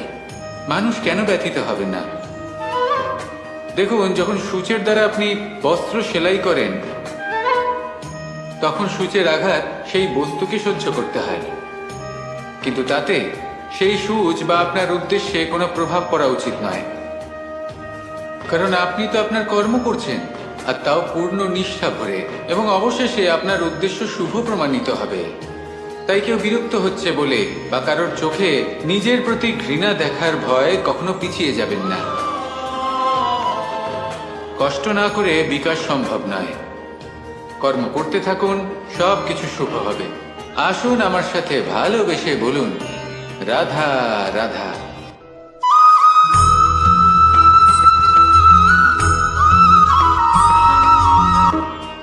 জল হলো জীবনের আধার। যদি জল না থাকে এই সংসারের জীবনের কোনো অস্তিত্ব নেই। এই জল হলো শুদ্ধ, পবিত্র। কিন্তু যখন এই জল পরিবেশের সংস্পর্শে আসে তখন ধুলো, ময়লা, কাদা এবং অন্যান্য বস্তু দ্বারা এই জল পূর্ণরূপে দূষিত হয়ে যায়। এবার যদি এই জলের শুদ্ধিকরণ করতে হয় তাহলে আমরা এই জলকে অস্থির হতে দিই না, তাকে স্থিরভাবে রেখে দিই। আর সেটা করলে সেই জল নিজে থেকেই সকল অশুদ্ধি ত্যাগ করে দেয়, নিজে থেকেই নিজেকে শুদ্ধ করে তোলে। এটা কিন্তু আমাদের মনের সাথেও হয়ে থাকে। এই সংসারে এত সমস্যার সম্মুখীন হয়েও কোথাও না কোথাও আমাদের এই মন মলিন হয়ে যায়, এতে নেতিবাচক ভাব জাগ্রত হয়। সেই মুহূর্তে আপনি কোনোভাবে রাগ করবেন না, মন খারাপ করবেন না, তাড়াতাড়ি কোনো সিদ্ধান্ত নেবেন না, কোনো প্রতিক্রিয়া দেবেন না। শুধু নিজের এই মনকে শান্ত করে রাখবেন, শান্ত মনে দিন যাপন করবেন। যদি এটা করেন তাহলে আপনি নিজে থেকেই বুঝতে পারবেন যে কি কি অশুভ ভাব আপনার মধ্যে জাগ্রত হয়েছে আর কি কি শুভ চেতনা আপনাকে জাগ্রত করতে হবে। আপনি নিজে থেকেই এমন পথ খুঁজে পাবেন যার দ্বারা এই অশুদ্ধি আপনি ত্যাগ করতে পারবেন। আসুন আমার সাথে ভালোবেসে বলুন, রাধা রাধা।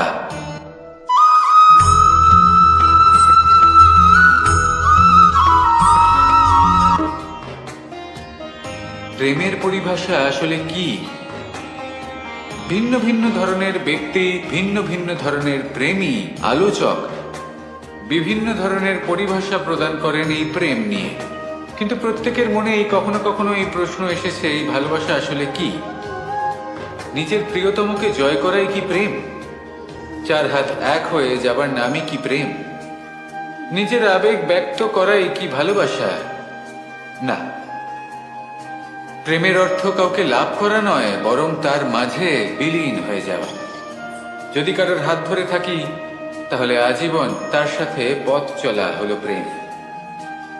প্রেম শুধুমাত্র সেটা নয় যা প্রেমী আর প্রেমিকার কেশদামে মালা বেঁধে দেয়। মাতা পিতার জন্য দিনরাত পরিশ্রম করা, নিজের পরিবারের জন্য দিনরাত পরিশ্রম করা, সেটাও প্রেম।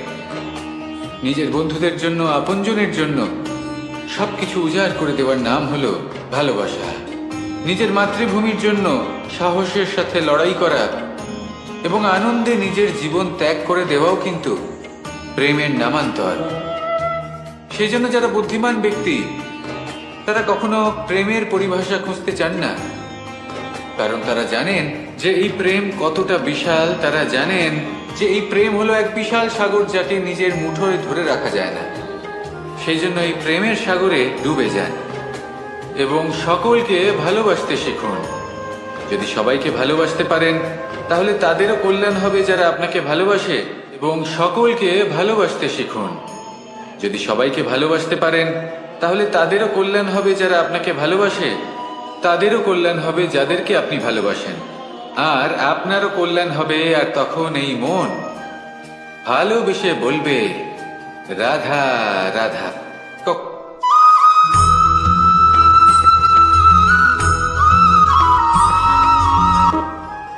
যদি আপনি নিজের জীবনে প্রকৃত বন্ধু নির্বাচন করতে চান তাহলে তার আগে দর্পণ আর ছায়া, এই দুইয়ের বিশেষত্বর বিষয়ে জানাটা অত্যন্ত প্রয়োজনীয়। দর্পণ কি করে থাকে? যখনই আপনি দর্পণের দিকে তাকাবেন, ও শুধুমাত্র আপনাকে সত্যের সাথে অবগত করাবে, ও আপনাকে কখনো মিথ্যে বলবে না। সেখানেই যদি ছায়ার কথা বলি, তাহলে দেখুন ছায়া কি করে। সব সময় আপনার সাথে থাকে, কখনো আপনার সঙ্গ ত্যাগ করে না। এবার আপনার জীবনে যদি এমন কোনো বন্ধু আসে যে সবসময় আপনাকে সত্য কথা বলবে, আপনার অপগুণের বিষয়ে যদি আপনাকে বলে কিন্তু তাও সে সত্যিই বলবে, তাহলে তার উদ্দেশ্য কিন্তু আপনাকে দুঃখ দেওয়া নয়। সে আপনার অজ্ঞানতা, আপনার ভ্রম দূর করতে চায়। যদি আপনি কোনো অনুচিত পথে চলতে থাকেন তাহলে সে আপনাকে বাধা দিতে চায়। আর যদি সেই মিত্রই ছায়া সঙ্গীর মতো হয়, সে কখনোই সুখ দুঃখে আপনার সঙ্গ ত্যাগ করবে না। তার উদ্দেশ্য হলো সবসময় আপনাকে রক্ষা করা। তাই এরকম দর্পণ বা ছায়ার মতো কোনো বন্ধু যদি আপনার জীবনে আসে, তাহলে তাকে কোথাও যেতে দেবেন না। সে আপনার জীবনকে সুখময় করে তুলবে। আর যদি আপনার জীবনে উপস্থিত বন্ধু এমন না হয়, তাহলে তাকে নিজের থেকে দূরে করে দেওয়াই বাঞ্ছনীয়। তাহলে দর্পণ আর ছায়ার মতো প্রকৃত এবং ভালো বন্ধুকে নিজের জীবনে স্থান দিন, আর আমার সাথে ভালোবেসে বলুন, রাধা রাধা।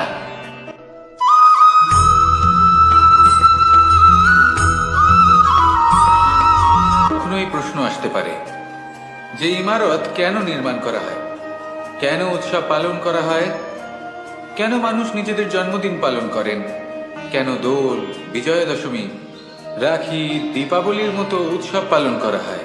যদি এগুলো পালন না করা হয় তাতে কি যায় আসে? যদি এই দোল উৎসব পালন না করা হয় তাহলে কি এই সংসার ভুলে যাবে যে নারায়ণের প্রতি ভক্তির কারণে ভক্ত প্রহ্লাদকে অগ্নি স্পর্শও করতে পারেনি? যদি বিজয়া দশমী পালন না করা হয় তাহলে কি এই সংসার ভুলে যাবে যে এই দিনে শ্রীরাম রাবণকে বধ করেছিলেন? যদি আমরা দীপাবলির এই উৎসব পালন না করি তাহলে কি এই সংসার এটা ভুলে যাবে যে অযোধ্যাতে অমাবস্যার এমন এক রাত এসেছিল যে রাত্রে অযোধ্যা পূর্ণিমার থেকে বেশি উজ্জ্বল হয়ে উঠেছিল? যদি এই রাখি উৎসব পালন না করা হয় তাহলে কি এই সংসারের ভাই এবং বোনেরা একে অপরের প্রতি ভালোবাসা কি সেটা ভুলে যাবে? বিষয়টা ভুলে যাওয়ার নয়, বিষয়টা হলো মনে রাখার। যখন জীবনে আমরা কোনো একটা স্থানে পৌঁছই, উপলব্ধিগুলোর উৎসব পালন করি, যাতে সেই মুহূর্তে আমরা সকলের মধ্যে আনন্দ ছড়াই এবং মানুষ সেই মুহূর্তটা মনে রাখেন। এই স্মৃতিগুলোই মানুষের মধ্যে বিশ্বাসের জন্ম দেয়। এই বিশ্বাস যে আগামী যেদিন আসছে তাতে আরো আনন্দের সম্ভাবনা রয়েছে। ভালোবাসার এই উৎসব, ভালোবাসার এই পার্বণ, এটা মানুষের মনে বিশ্বাসের জন্ম দেয় যে প্রত্যেক যুগে কেউ না কেউ এসেছে এবং পরবর্তীতেও আসবে। তাহলে আসুন আমরা ডুবে যাই আমার লীলার এই প্রেম যাত্রায় এবং ভালোবাসার এমন একটা উৎসব পালন করা যাক যা এই সংসার যুগ যুগ পর্যন্ত মনে রাখবে। তাহলে আসুন আর আমার সাথে ভালোবেসে বলুন, রাধা রাধা।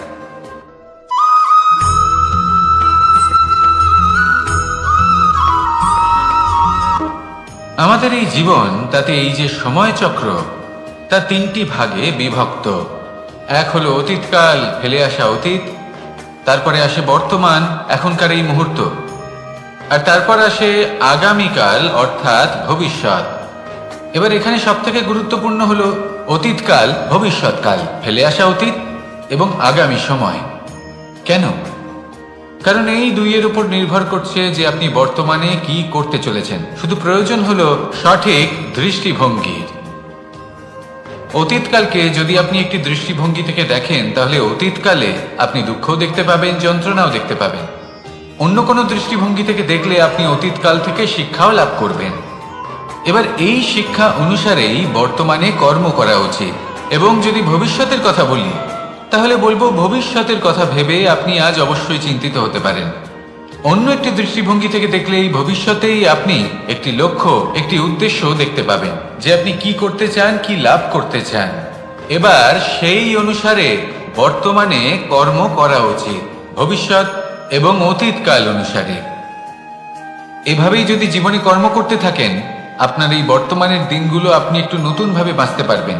এভাবেই যদি জীবনে এগোতে থাকেন, তাহলে আপনার জীবনে আনন্দের উদ্ভব হতে কেউ বাধা দিতে পারবে না। আসুন আমার সাথে ভালোবেসে বলুন, রাধা রাধা।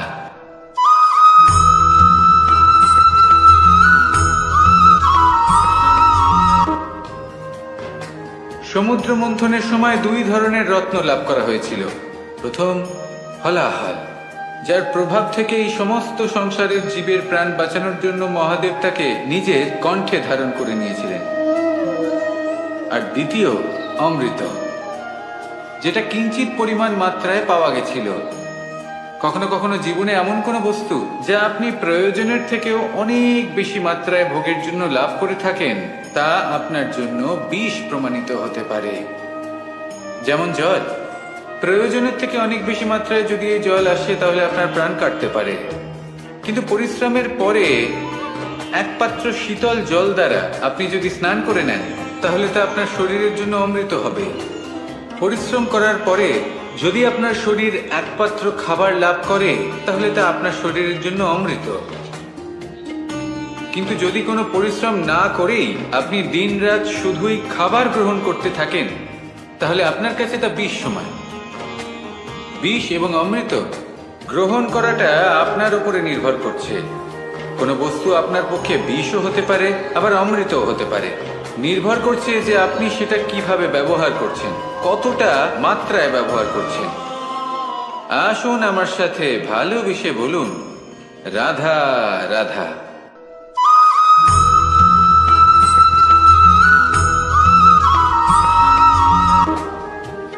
সুখ, দুঃখ, মৃত্যু, মহামারী, এগুলো কখনো বলে আসে না, আবার জিজ্ঞাসা করেও আসে না। এমনই হয় দ্রুত ক্রীড়ার এই খেলায়। এক কারাগারের মতো, একটা মাকড়সার জালের মতো। যেমন একটা মাকড়সার জাল একটা পোকাকে নিজের দিকে আসতে আকর্ষিত করে, নিজের চমকের দ্বারা, নিজের গঠন দ্বারা। সেরকমই দ্রুত ক্রীড়ার এই খেলা মানুষকে নিজের দিকে আসতে প্ররোচিত করে। শেষে গিয়ে মানুষ আটকা পড়ে। পার্থক্য শুধু এটাই, যখন এক পোকা এই জালে জড়িয়ে পড়ে, তখন সে তার প্রাণ হারায়।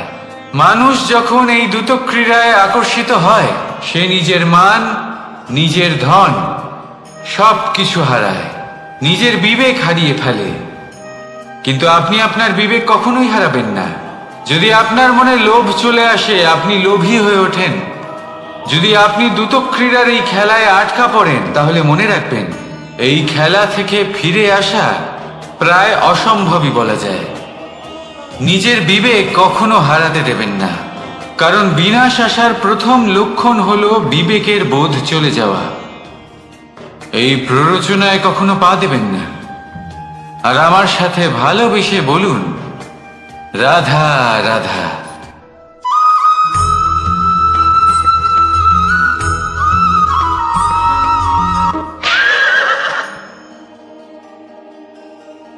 প্রেম, আড়াই অক্ষর, মাত্র আড়াই অক্ষরের এই শব্দ প্রেম, এর মধ্যে ত্রিলোকের এবং সমগ্র ব্রহ্মাণ্ডের বীজ নিহিত আছে। এমন কি আছে যা এই প্রেম করতে পারে না? যেখানে শক্তি এবং বিদ্যা প্রয়োগ করে আপনি কিছুই করতে পারবেন না, সেটাও প্রেম দ্বারা অর্জন করা সম্ভব। প্রেম চাইলে পাথরেও ফুল ফোটাতে পারে। প্রেম চাইলে ন্যাড়া পাহাড়ের বুক চিরে নদীপথ তৈরি করতে পারে।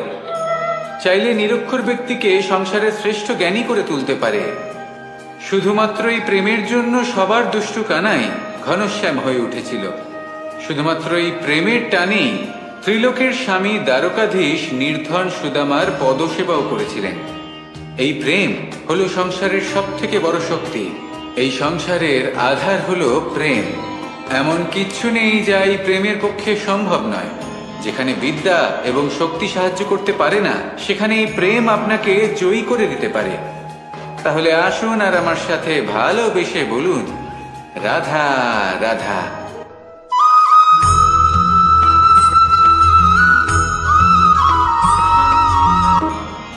বরদান এবং অভিশাপ, এই দুই হলো একই মুদ্রার দুটি পিঠ।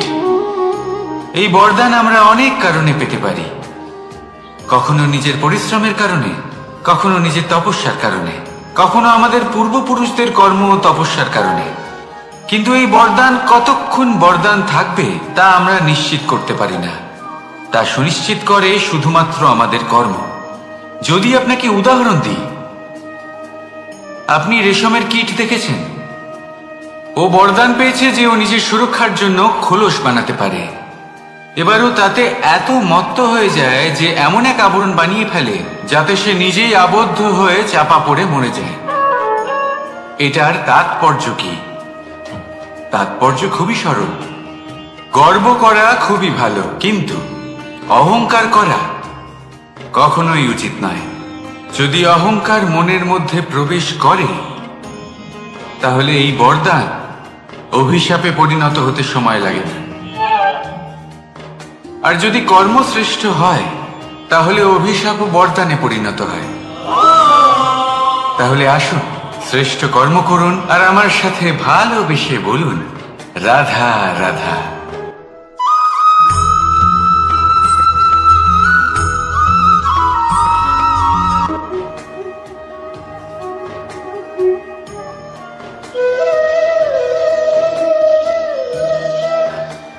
কর্ম এবং ফল, দেখতে গেলে এই সমস্ত ব্রহ্মাণ্ড এই দুইয়ের মাঝেই স্থির হয়ে আছে।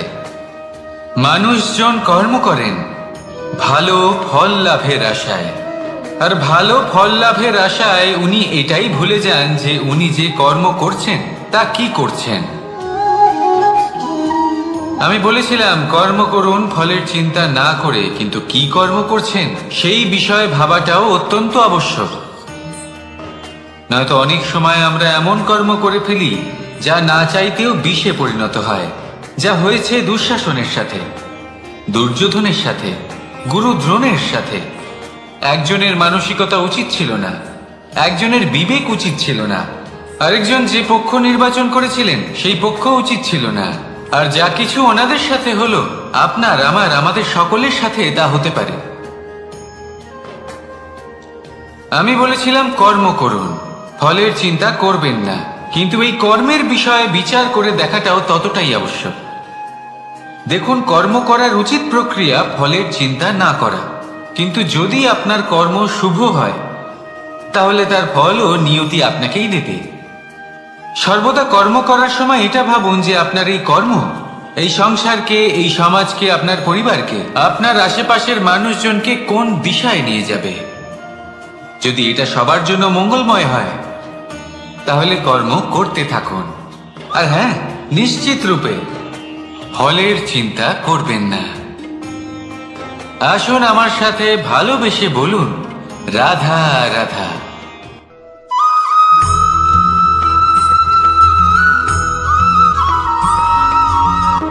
শব্দই হলো শূন্য, শব্দই হলো আরম্ভ, শব্দই হলো অন্ত, শব্দই হলো অমর, শব্দই হলো ব্রহ্ম। এই শব্দ হলো অত্যন্ত বিশেষ। কেউ কাঁদলে তাকে হাসিয়ে তোলে, কেউ হাসলে তাকে কাঁদিয়ে দেয়। কারোর মনে উদ্দীপনা জাগিয়ে তুলতে পারে, আবার কারোর মনে কাঁটা হয়ে বিঁধে থাকতে পারে। একটা অত্যন্ত গুরুত্বপূর্ণ কথা যা বোঝা অত্যন্ত আবশ্যক। আপনার মন, আপনার হৃদয় যতই শুদ্ধ হোক না কেন, যতই পবিত্র হোক না কেন, আপনার দৃষ্টিভঙ্গি যতই স্পষ্ট হোক না কেন, যদি আপনার কথা পবিত্র না হয়, যদি আপনার শব্দ শুদ্ধ না হয়, তাহলে তা আপনাকে আপনার কর্মফল ভোগ করতে বাধ্য করবেই। একটা সহজ উদাহরণ দিই। আপনার জীবনে এমন কেউ অবশ্যই থাকবেন যাকে আপনি পছন্দ করেন না, যিনি হয়তো অধর্মী মানুষ, যিনি হয়তো দুর্বুদ্ধি সম্পন্ন মানুষ, কিন্তু তার জন্য অপশব্দ প্রয়োগ করলে তার মধ্যে কোনো পরিবর্তন আসবে না, তার মানসিকতা বদলাবে না, শুধু মনে প্রতিশোধ স্পৃহা জেগে উঠবে, মনে হিংসা জাগবে, আর কিচ্ছু নয়। সেই জন্য নিজের শব্দকে নিয়ন্ত্রণ করুন, নিজের কথা সংযত করুন। শ্রেষ্ঠ থেকে শ্রেষ্ঠতর মানুষকেও সাবধানী হতে হয়, কারণ যদি এই শব্দের প্রয়োগ সঠিক না হয়, তাহলে আজীবন মানুষকে নির্বাক হয়ে থাকতে হতে পারে। তাহলে নিজের শব্দ নিয়ন্ত্রিত রাখুন, নিজের কথাকে শুভ করুন, এতে প্রেমবোধ জাগিয়ে তুলুন, আর সেই প্রেমবোধ নিয়েই বলুন, রাধা রাধা।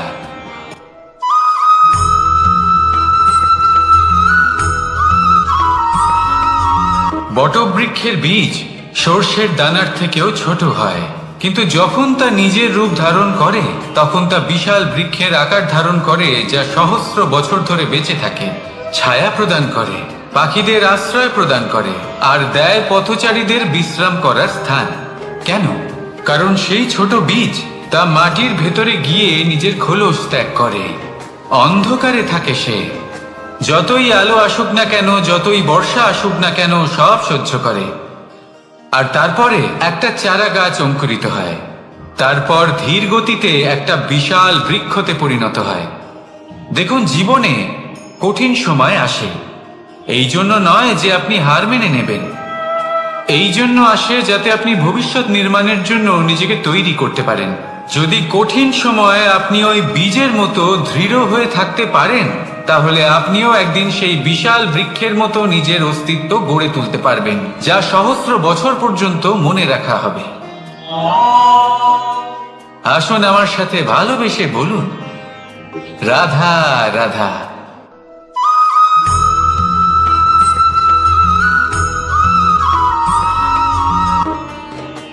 ভগবান আর ভক্ত যখন এক আকার হয়ে যায়, যখন ভক্ত তার ভগবানের প্রতি এবং নিজের জীবনের উদ্দেশ্যের প্রতি সম্পূর্ণরূপে সমর্পিত হয়, তখন জন্ম নেয় ভক্তি। এই সংসারের সমস্ত আশা হয়তো আপনার সঙ্গ ত্যাগ করে দিতে পারে, তখনও ভক্তি সাথে থাকবে। ভক্ত আর ভগবান যখন এক আকার হয়ে যায়, তাদের মধ্যে কোনো পার্থক্য থাকে না, তারা এক হয়ে যায়, এক ব্যক্তিত্ব, এক অস্তিত্ব। সেই জন্য কখনো জীবনে যে কোনো রূপেই, যে কোনো প্রকারেই, যে কোনো ঈশ্বরকে মান্য করুন, মনের মধ্যে শ্রদ্ধা ভাব জাগ্রত করুন, মনে ভক্তি ভাব জাগ্রত করুন। এই সমগ্র সংসারে সব কিছু আপনাকে ছেড়ে চলে গেলেও তখন ওই ভক্তি শুধুমাত্র আপনার উত্থান ঘটাবে। তাই মনে ভক্তি জাগ্রত করুন, আর আমার সাথে ভালোবেসে বলুন, রাধা রাধা।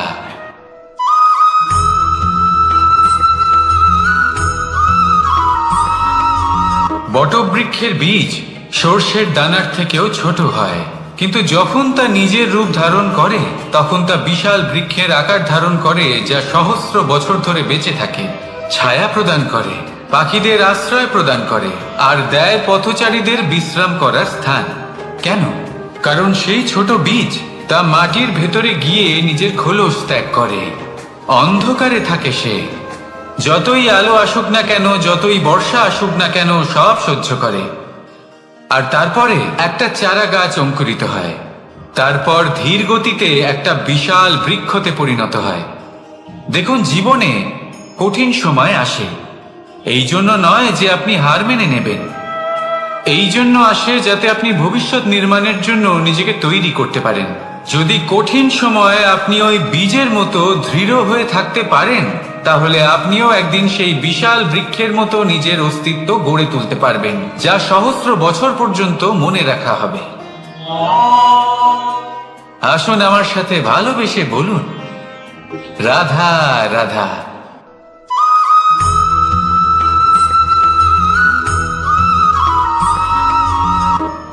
সাফল্য কে না চান? সাফল্য লাভ করার, শিখরে পৌঁছানোর আলাদাই একটা আনন্দ রয়েছে। আর আপনজনদেরও কে না চান? প্রত্যেক মানুষ চান যেন জীবনে তার কোনো আপনজন থাকে, যারা সবসময় তাদের সাথে থাকবে। কারণ আপনজনের সাথেই তো সাফল্যের আনন্দ সব থেকে বেশি পাওয়া যায়। কিন্তু আসলে কি হয়, অনেক সময় সাফল্যের খোঁজে সেই পথে চলতে চলতে আমরা আপনদের থেকে দূরে চলে যাই। না চাইতেও দূরে চলে যেতে হয়, ওনাদের সাথে সময় কাটাতে পারি না। আর আমরা ভুলে যাই যে সাফল্যের আসল আনন্দ আপনজনদের সাথেই পাওয়া যায়। সফল হওয়ার পরে আপনদের সাথে দেখা হলে তাদের চোখে আমাদের জন্য যে আবেগ থাকে, যে সম্মান, যে প্রেম থাকে, সেটাই হলো আসল পুরস্কার। আমরা সেই কথা ভুলে যাই এবং একা হয়ে পড়ি। বেশিরভাগ সময় এটাই হয়। বেশিরভাগ সময় সফল মানুষগুলি একা হয়ে যান। এবার আপনি কি চান? আপনি অসফল হয়ে দিনগুলি একাকিত্বে কাটাতে চান, নাকি সফল হয়ে আপনজনদের সাথে আনন্দে থাকতে চান? সেই সিদ্ধান্ত আপনার। সাফল্যের পেছনে ছুটুন, নিজেকে উজাড় করে দিন, কিন্তু আপনজনদের সঙ্গ ত্যাগ করবেন না। সেই আপনজন যারা আপনার সাফল্যের জন্য দায়ী, সেই আপনজন যিনি আপনার সাফল্যে আনন্দ পান, সুখ লাভ করেন, তাদের কখনো ত্যাগ করবেন না। আসুন আমার সাথে ভালোবেসে বলুন, রাধা রাধা।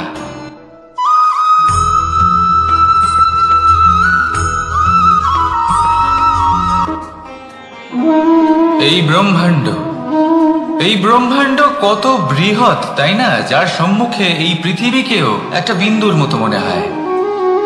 আর এই পৃথিবীতে আমরা কে হই? আমাদের আকার কি রকম? আমাদের অস্তিত্বই বা কি? যখন আমরা এভাবে ভাবি তখন মনে হয় আমরা কিছুই নই। তা আমরা যখন কিছুই নই, তাহলে আমরা এত চিন্তা করি কেন? কি ভেবে ভয় পাই? কাকেই বা এত ভয় পাই? কে আমাদের মারতে পারে আর কেই বা আমাদের জন্ম দেবে? আত্মার আসলে না কখনো জন্ম হয় আর না কখনো মৃত্যু। আত্মা শুধুই শরীর বদল করে। আপনি, আমি, আমরা সকলে এই শরীর নয়, আমরা হলাম আত্মা, যা হলো পরম আত্মার পরম অঙ্গ। সেই জন্য মনে রাখবেন, বাইরের কোথাও দেখবেন না, নিজের অন্তরের গভীরে গিয়ে দেখুন, আত্মাকে উপলব্ধি করতে শিখুন। ক্লেশ, ভয়, চিন্তা, এই সব কিছুর থেকে নিজেকে দূরে রাখুন, তাহলেই উপলব্ধি করতে পারবেন পরমাত্মাকে। তাহলে আসুন আমার সাথে ভালোবেসে বলুন, রাধা রাধা।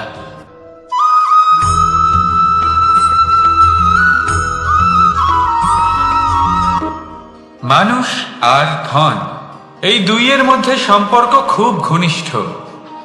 ধন হলো সেই শক্তি যার ব্যবহার মানুষ করে থাকে সাংসারিক বস্তু ক্রয় করার জন্য, নিজের জীবন যাপন করার জন্য। আর মানুষ হলো সেই শক্তি যারা ধনকে গুরুত্বপূর্ণ করে তোলেন। এবার একটা কথা বলি, ব্যবহার করা উচিত ধনকে আর ভালোবাসা উচিত মানুষকে। এটা বেশিরভাগ মানুষই বোঝেন না। মানুষ এখানেই সব থেকে বড় ভুল করে বসেন। তারা ভালোবাসেন ধনকে আর ব্যবহার করেন মানুষকে। এ হলো অনুচিত। দেখুন, আপনি একটা সূচের দ্বারা যুদ্ধ করতে পারবেন না, আর কোনো তলোয়ার দ্বারা বস্ত্র সেলাই করতে পারবেন না, তাই না? কোনটা কিসের জন্য হয় সেটা বোঝা অত্যন্ত জরুরি। আপনিও সঠিক দিকে অগ্রসর হন। মানুষকে ভালোবাসুন আর ধনকে ব্যবহার করুন। যদি আপনি মানুষকে ব্যবহার করেন, তাহলে আপনি ভালোবেসে ফেলবেন ধনকে। আর এই ভালোবাসা ধীরে ধীরে পরিণত হবে লোভে। আর ধীরে ধীরে এটা আপনাকে বিনাশ করে দেবে। তাহলে সমস্ত মানুষকে ভালোবাসুন আর এইভাবে ভালোবেসে বলুন, রাধা রাধা।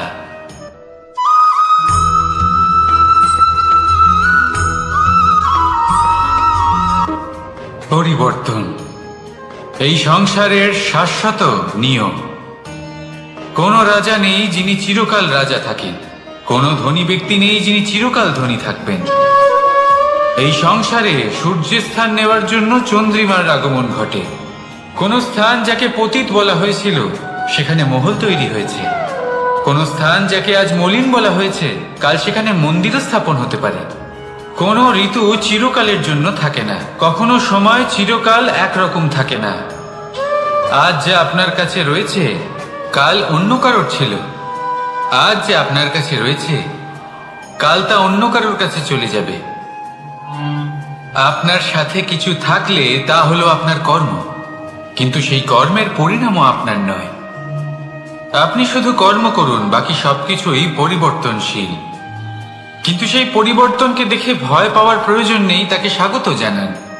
যদি আপনি হাসি মুখে সেই পরিবর্তনকে স্বাগত জানান, তাহলে এই পরিবর্তনও হাসি মুখে আপনার সাথে থাকবে। আসুন আমার সাথে ভালোবেসে বলুন, রাধা রাধা।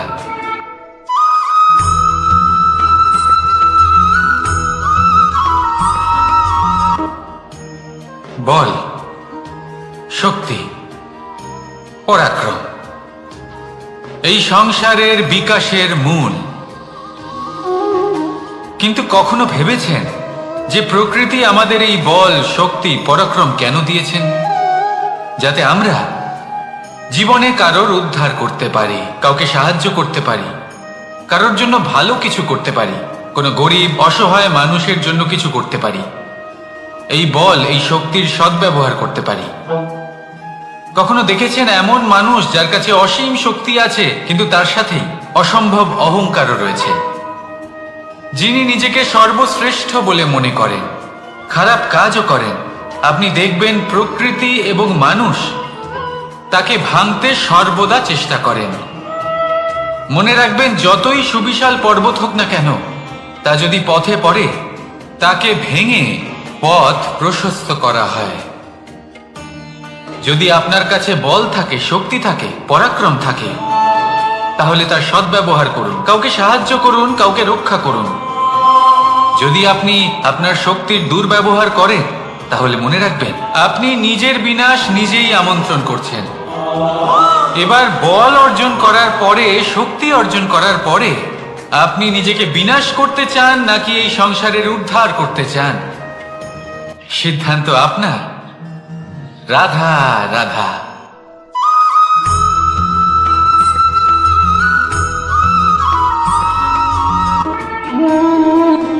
সময়, এই সময় আসলে কি? এই সময় একটা সরল রেখা তো কখনোই নয়। সময় হলো একটা চক্র, যেখানে এর আদি সেখানেই হলো এর অন্ত, আর যেখানে তা শেষ হয় সেখান থেকেই তার শুরু হয়। এই সময় একটা অত্যন্ত বিচিত্র চিন্তা, বিচিত্র ভাবনা, একটা বিচিত্র বস্তু যা কেউ বুঝতে পারেন না। এই সময়ের লীলা, এর কোনো প্রমাণ নেই, কোনো জ্ঞান নেই, কোনো পরিমাপ নেই। শুধু এটুকু আমরা জানতে পারি, যেখানে শেষ হবে সেখান থেকে একটা নতুন সূচনাও হবে। যা আজ আপনার কাছে আছে কাল অন্য কারোর কাছে যাবে, তারপরে তার কাছ থেকেও অন্য কারোর কাছে যাবে, তারপরে তার থেকেও ছিনিয়ে নেওয়া হবে। এই নিয়তির একজনের কাছ থেকে অন্যজনের কাছে আদান প্রদানের এই সময় হলো আপনার সময়। এই সময়ের সদ্ব্যবহার করুন, এই সময়কে বাঁচুন। আপনাকে শুধু এটাই সুনিশ্চিত করতে হবে যে আপনি কোন পক্ষে আছেন। আর সত্যি বলতে কি, আপনার জীবনের পরিণাম নির্ভর করে আপনার নির্বাচনের ওপর। আপনি কোন পক্ষ নির্বাচন করছেন। তাহলে মনে রাখবেন, জীবনে সেই পক্ষই নির্বাচন করবেন যা চয়ন করার পরে আপনি সুখ অনুভব করবেন, আপনি সন্তোষ লাভ করবেন, প্রসন্নতা লাভ করবেন। আর আমি এটাই সুনিশ্চিত করব যে এই পক্ষ যেন শান্তির পক্ষ হয়, এই পক্ষই যেন প্রেমের পক্ষ হয়।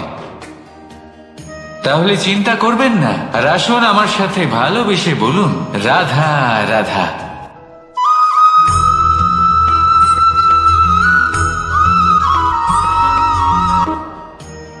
বল, শক্তি, পরাক্রম এই সংসারের বিকাশের মূল। কিন্তু কখনো ভেবেছেন যে প্রকৃতি আমাদের এই বল, শক্তি, পরাক্রম কেন দিয়েছেন? যাতে আমরা জীবনে কারোর উদ্ধার করতে পারি, কাউকে সাহায্য করতে পারি, কারোর জন্য ভালো কিছু করতে পারি, কোনো গরিব অসহায় মানুষের জন্য কিছু করতে পারি, এই বল, এই শক্তির সদ্ব্যবহার করতে পারি। কখনো দেখেছেন এমন মানুষ যার কাছে অসীম শক্তি আছে কিন্তু তার সাথেই অসম্ভব অহংকারও রয়েছে, যিনি নিজেকে সর্বশ্রেষ্ঠ বলে মনে করেন, খারাপ কাজও করেন। আপনি দেখবেন প্রকৃতি এবং মানুষ তাকে ভাঙতে সর্বদা চেষ্টা করেন। মনে রাখবেন, যতই সুবিশাল পর্বত হোক না কেন, তা যদি পথে পড়ে তাকে ভেঙে পথ প্রশস্ত করা হয়। যদি আপনার কাছে বল থাকে, শক্তি থাকে, পরাক্রম থাকে, তাহলে তার সদ্ব্যবহার করুন, কাউকে সাহায্য করুন, কাউকে রক্ষা করুন। যদি আপনি আপনার শক্তির দুর্ব্যবহার করেন, তাহলে মনে রাখবেন আপনি নিজের বিনাশ নিজেই আমন্ত্রণ করছেন। এবার বল অর্জন করার পরে, শক্তি অর্জন করার পরে আপনি নিজেকে বিনাশ করতে চান নাকি এই সংসারের উদ্ধার করতে চান? সিদ্ধান্ত আপনার। রাধা রাধা।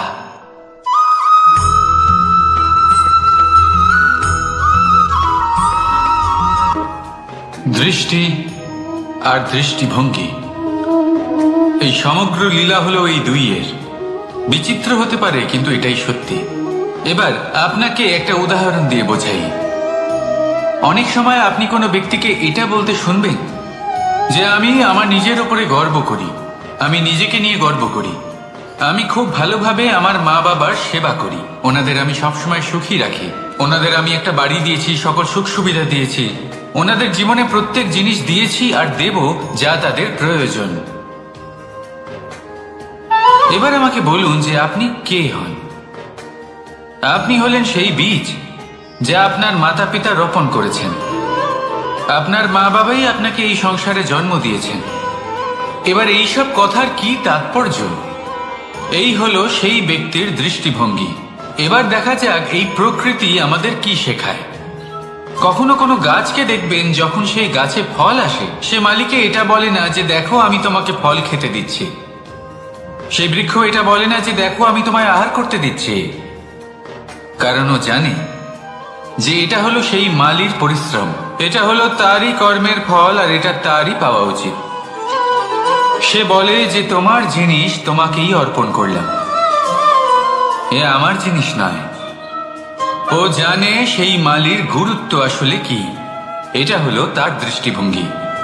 সেই জন্য আপনি জীবনে কোন ব্যক্তির মধ্যে, কোন পশু পাখির মধ্যে, কোন প্রাণীর মধ্যে, কোন পরিস্থিতিতে, কোন আবেগের মুহূর্তে কি দেখতে পাচ্ছেন, সেটা আপনার দৃষ্টিভঙ্গির উপরে নির্ভর করছে। তাই নিজের মনে ধনাত্মক ভাব জাগ্রত করুন, শুভ চিন্তা নিয়ে আসুন। এই ভাবনাই সত্য হয়ে সামনে আসবে। এই দৃষ্টিভঙ্গি এমন হয়ে যাবে যে আপনার জীবনে সবকিছুই শুভ হবে। তাহলে আসুন আর আমার সাথে ভালোবেসে বলুন, রাধা রাধা।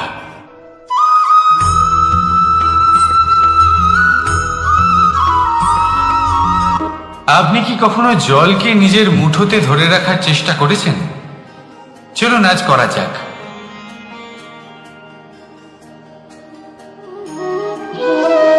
যদি আপনি নিজের মুঠো জোরে বন্ধ করেন, জল ধরে রাখতে পারবেন না।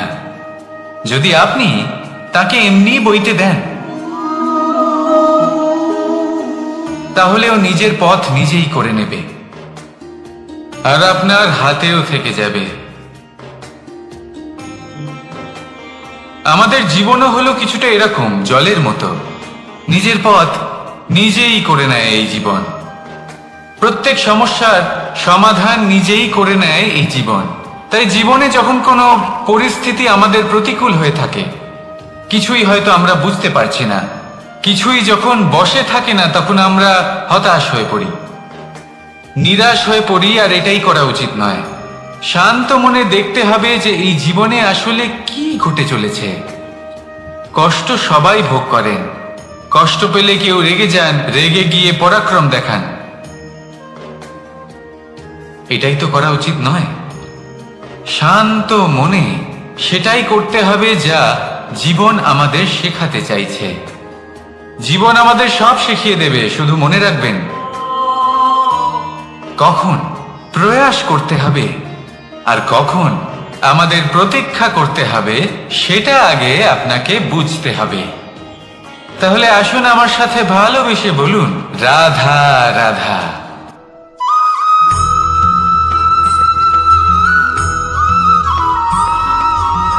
প্রতিশোধ অথবা কাউকে দুঃখ দেওয়ার ভাবনা, যদি এটা আপনার মনে থাকে, তাহলে আপনি নিজের মনেই যন্ত্রণার একটা বিশাল বৃক্ষ রোপণ করছেন, এটা মনে রাখবেন। কারণ কাউকে দুঃখ দেবার এই ভাবনা, এটা হলো সেই বীজ যা আপনার মনেই পতিত হবে, আপনার মনেই অঙ্কুরিত হবে, আর আপনার মনেই একটা বিশাল বৃক্ষরূপে বেড়ে উঠবে। জীবন আপনার, কর্ম আপনার, কাউকে দুঃখ দেবার ভাবনা আপনার ছিল, এই বৃক্ষ হলো আপনার, তাই এর ফলও আপনিই পাবেন, যা গ্রহণও আপনাকেই করতে হবে। মনে রাখবেন, যে মানুষ এটা ভাবে যে আমি ওকে দুঃখ দেব, ওকে কষ্ট দিতে চাই আমি, সেই মানুষই দুঃখ আর কষ্ট পেয়ে থাকে। যদি সেই জায়গায় আপনি এটা ভাবেন যে আমি কাউকে সুখী করে তুলতে চাই, কাউকে সুখ প্রদান করতে চাই, তাহলে তারও বীজ আপনার মনেই রোপণ হবে, বৃক্ষে পরিণত হবে, যার ফলও আপনিই পাবেন। এখানে বিষয়টা হলো শুধু মানসিকতার চিন্তা, যা সত্য হয়ে আপনার সামনে আসে। তাহলে এই মানসিকতা শুভ করুন, সবার জন্য মঙ্গল কামনা করুন। অন্যের মনে আপনার জন্য ভালো চিন্তা থাকুক বা না থাকুক, আপনি সবার জন্য শুভ চিন্তা করে কর্ম করতে থাকুন, তাহলে আপনার সাথেও ভালোই হবে। তাহলে আসুন আর আমার সাথে ভালোবেসে বলুন, রাধা রাধা।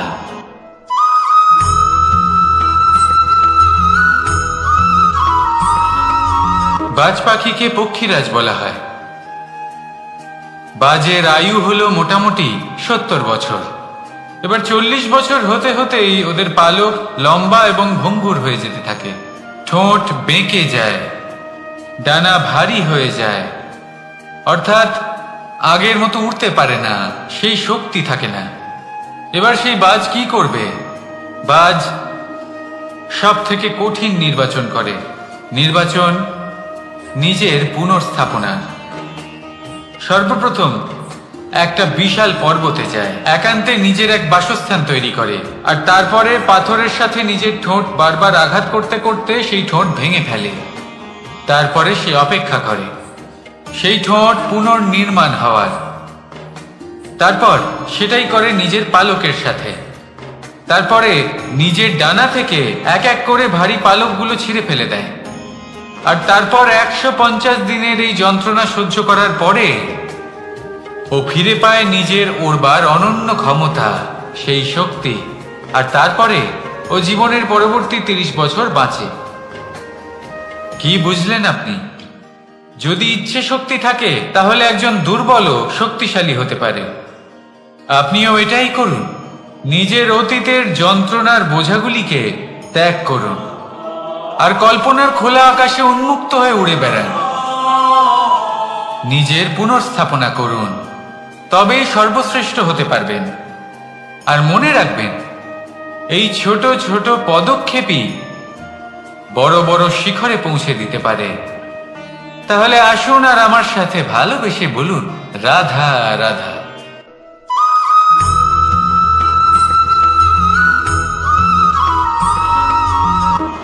সুখ আর অভিজ্ঞতা, এই দুই জীবনে একসাথে কখনোই আসে না।